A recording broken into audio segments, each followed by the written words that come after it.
5-minute food entrepreneur podcast number 9, where we ask guests 5 questions in 5 minutes, give or take. We have a very exciting guest on today.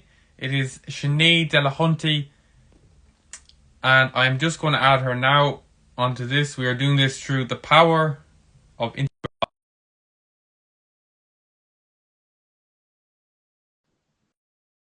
And we should be back. So we are speaking with Sinead Delahunty. She's a TV cook on Ireland AMTV.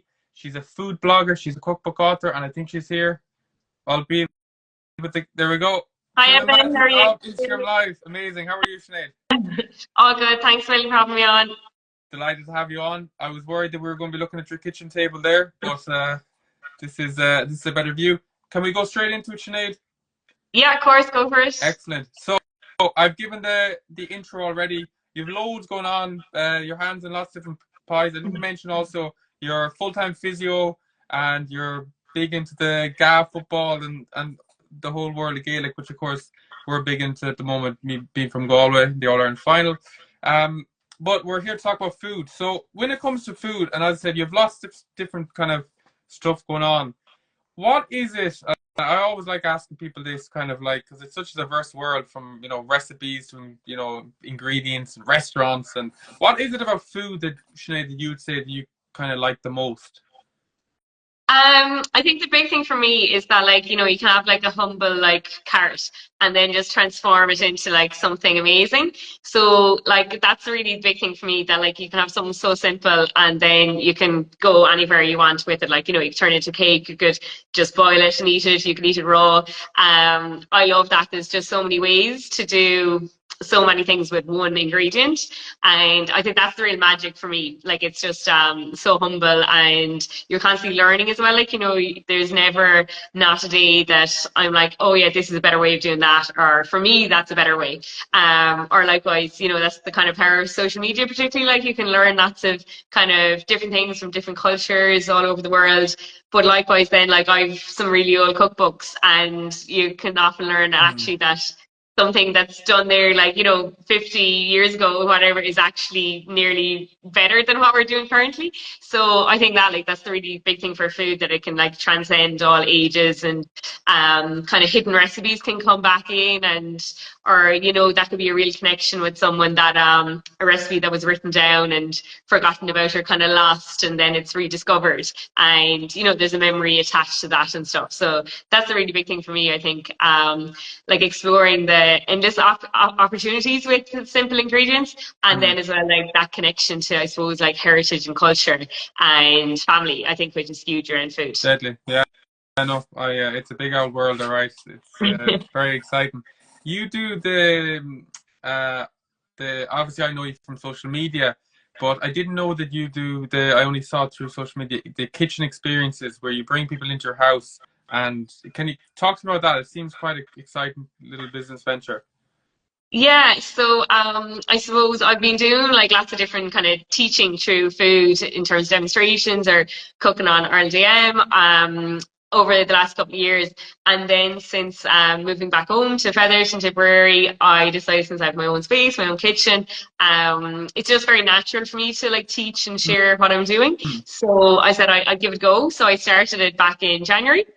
And really fun for me anyway. Definitely the sales part is a bit difficult, but it's small groups, so it's 6 people at a time. They come into my kitchen, which is kind of very indoor outdoor. You can see I've lots of greenery around me, and I try and focus on seasonal, but also then all cooking as much with Irish produce, and particularly Irish grain, which we know isn't quite typical within an Irish supermarket. So that for me is really important, supporting local producers and particularly grain growers, which thankfully it's becoming a little bit more diverse, and there's lots of unusual grains coming through. So this year I was using a lot of grain from the Little Mill, which wouldn't be too far away in Bennett's and Kilkenny, and then the BSL essentially upcycled grain left over from beer production. So that was really unusual for a lot of people to learn about, or we were incorporating some dried seaweed instead of salt, which I got up from Belmullet. So just kind of capturing all the great aspects of Irish food, but Yeah, sometimes we can get it can be lost, or we can just kind of forget about it.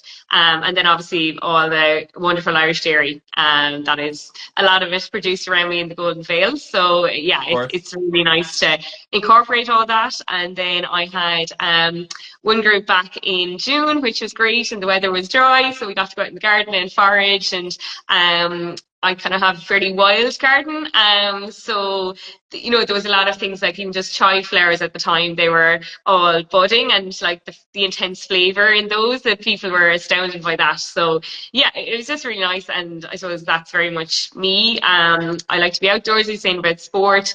I come from a beef farming farm, and yeah, it's just very normal for me to be outside and to be sharing my love for food and Yeah. nature with others.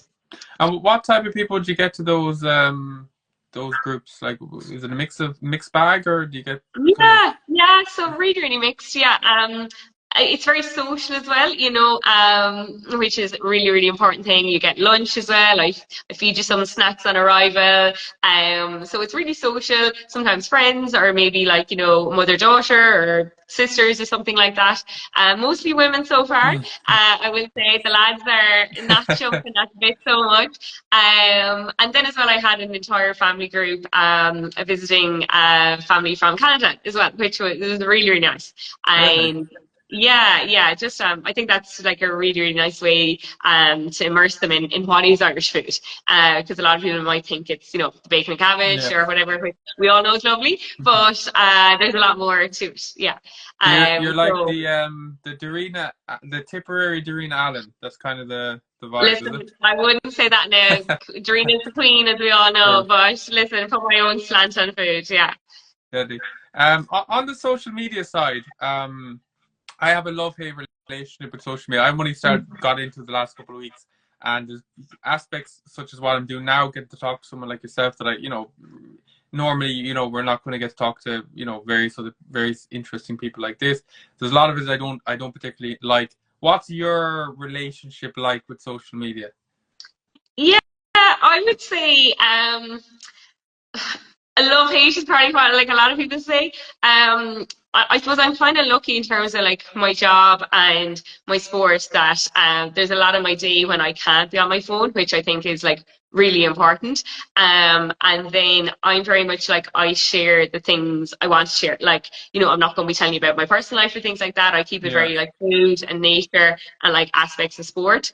Like you probably wouldn't be able to tell really that I'm a physiotherapist, like for my Instagram, which is pretty much how I want it. Yeah. I love that like you can connect with lots of different people like yourself, Evan. That we're not going to walk down like the street in my local town, and meet you, but then you can have this great connection online. I'm particularly like the learning piece and the sharing piece. But I think the comparison piece can be quite difficult for maybe people to manage. And definitely like I would find that at times. Like I kind of think back to like before January when I started my kitchen experiences, and like I don't know, things were really quiet for me. I wasn't maybe producing products for as much business as I currently am, and I was just like, oh God, like I just wasn't feeling the love for it, and I was kind of like, oh, I don't know if I want to do this anymore. Like Yeah. I was like, no. But like no, it wasn't like as if anyone was being like, oh, you're producing a lot less stuff, or like there was no like Yeah. deadlines or anything like this, but it was Yeah. just more me. And then you see other people doing this or that, and like it's all amazing, and you'd be delighted for them, but you'd be like, oh, I'm not feeling that right now. So yeah, I think you need to be careful about what you share and what you want to share, and the frequency of it, and then as well like who you follow, because that can be a huge thing. Major influences. I would say always like the big influences in my life like are nowhere online at all. Like they're your family, they're your really close friends, or people through sport. So yeah, I think it's important to kind of have a close kind of, I suppose, opinion of those kind of things for yourself, because then it doesn't matter what about happens on social media or in that kind of thing, or how many likes you get or how many shares or whatever. That's kind of immaterial. Okay, deadly. No, I will take that on board myself. I think I go a bit overhand with the social media sometimes. Let me finish up on two last ones, Sinead. and we've loads of other stuff to talk about, but we need to keep to the 5 minutes podcast name. But before that, I have a couple of questions in. Someone asked where, which you haven't even touched on now, but where can they get your cookbook? Yeah, so they can buy it directly from me, delahunty.com, or else definitely local bookstores or any local bookstore can order it in. But if they go direct to me, I can post it out to you like tomorrow. So that's probably the easiest option. Deadly. And the only other one we'll get into now is your favorite restaurant in Ireland. In Ireland. I love cafes. I have to say, I love cafe culture. And the one place I really miss, and I lived so close to when I was living in Dublin, is the Fun Valley. And they're going on a little bit of a holiday in August, so I won't get up there before then. But I would think that's probably one of my favorite places for food. They're amazing to support, like really local and small growers, and just the feeling of love for food when you're in there is just amazing. So that's probably one of my favorite places in Ireland. Deadly. That's a good shout. You have I mentioned at the beginning, you do some TV work with Ireland AM. You have the cookbook, you have your content creation, loads of other stuff. Obviously, the business, which is really exciting. What does the future hold for yourself, say, the next 12 months? Yeah, so it's going to be pretty exciting. Going to be hopefully good bit happening. I'm going to be reducing kind of my physio side of things and trying to focus and put a little bit more of my time into the food side of things. So hopefully bring out some products maybe or expand my current suppliers with products that I'm producing for them. So yeah, and then hopefully close to Christmas, everyone's always asking me, when's your next book going to be out? It's not going to be a big published book, but maybe something smaller will happen. So that's the plan. We'll see. Yeah. So tell me about the products, Sinead. What are they? So I produce protein balls and then also other baked treats for some local shops and cafes here in Tipperary. And then the protein balls you can order online through my website as well. Wow! And how do you manage all those different hats, full-time job, and all that? How do you manage all that? You need to be very organised. I played county football for a long time at Tipperary, and at times it kind of feels like I'm black playing county football at the minute. I was explaining this to a sports friend.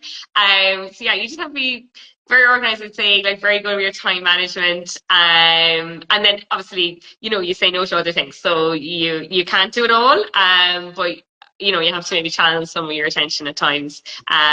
To that. So yeah, it's a lot of juggling. It's definitely not easy, I would say, but I want to do it right now, so that's what I'm doing. Yeah. Deadly. Let me finish up on this one. I played the lotto the other day for the first time in forever. I was in Lidl and I said, "Oh, feck it, I'll get €6 thing." And I don't know if it's on soon or if it's going to be on. But anyways, I've already spent the money in my head. I'm sure lots of people who listen to this have done that. Yeah. The couple of million. If I win and I give you €1,000,000, right, which is a big if, and you have to, let's say, start a business or invest in some level of business, how would you spend it? Yeah. What I would love, like that, yeah, you're not getting the money back, it's gone, would be to open, I suppose build kind of like a larger creative space that would kind of bring food and nature and construction together. They'd be kind of three big things in my life that I have a lot of interest in. And sorry, the construction piece, some people will get because I kind of designed my house and did a lot of the reconstruction for the renovation with my brother and my dad. So I have a strong passion for that as well. So yeah, I'd love to like fuse all that together and have a larger space you could do lots of different things. So yeah, that'd be the dream. That'd be fun. Deadly, right. Fingers crossed for Friday. So yeah. Sinead, it was a real pleasure to chat to you, honestly. And thanks for taking the time. Not all, Evan, and best of luck with everything you're doing. Fair play. Thanks a million. Chat to you soon. Bye.